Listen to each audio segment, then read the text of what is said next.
Қалдарыңыз қалай, құрметті оқырмандар? Бүгін сіздермен осындай өте дәмі керемет болып шығатын сметаник дайындайтын боламыз. Ол үшін ең алдымен менің YouTube каналыма тіркеліп, лайк басып, қолдап кетіңіздер. Ең алдымен құрт қоспаларымызды дайындап аламыз. Ұнымызға разрыхителімізді салып және шекерімізді салып, оның үстіне бөлме температурасында еріп тұрған сливочный маргаринімізді салып, жақсылап араластырамыз. Яғни крошка жасайтын боламыз.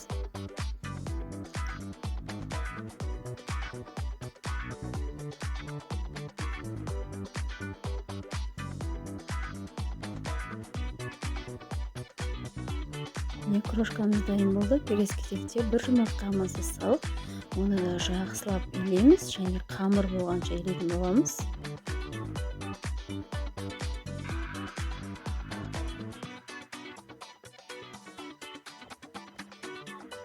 Көріп тұрғандарыңыздай артық ұн салудың қажеті жоқ. Әдемі жұмсақ тесто болып шықты.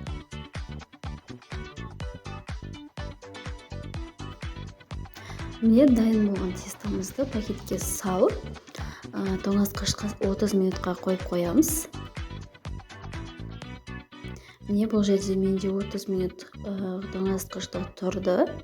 Келесі кезек осылай листімізді немесе осылай кольцомызды дайындап аламыз. Кольцо жасайтын болсаңыздар, астына осылай фольга төсеп жіберіңіздер.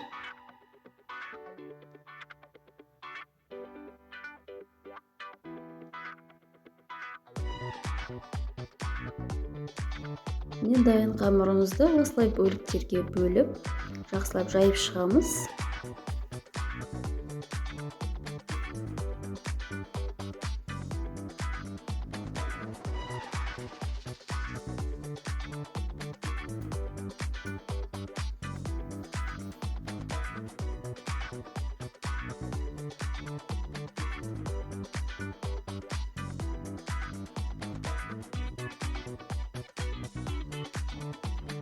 Қаласаңыздар, стақанның көмегімен тегістеп шықсаңыздар да болады. Келесі кезекте осылай жандарын вилканың көмегімен осылай бір тегіс етіп шығамыз.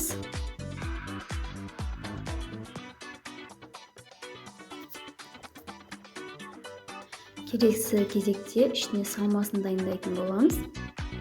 Ол үшін ең алдымен осы дүкеннен алынған 20% қаймағымызды саламыз және үстінен қантымызды саламыз.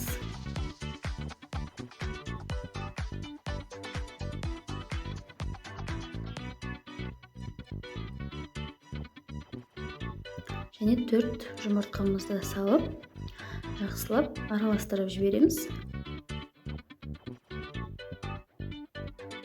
Ұзақ араластыруға болмайды.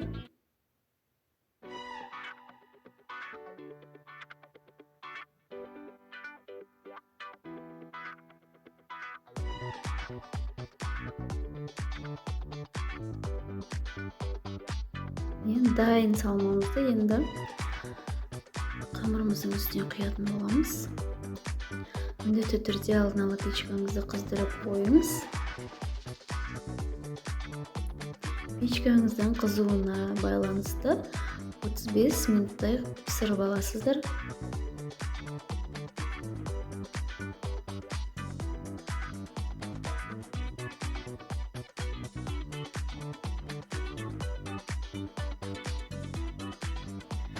Осымен біздің сметаникіміз дайын. Сіздер де осы рецепт бойынша жасап көріңіздер. Бір жасағаннан шығатын рецепт. Өзімде бірінші рет жасап тұрмын.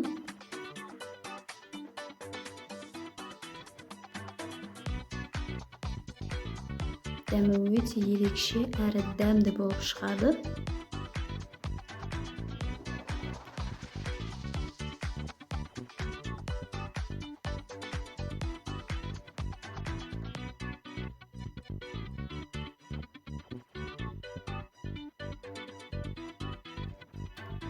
Осымен біздің пирогымыз дайын.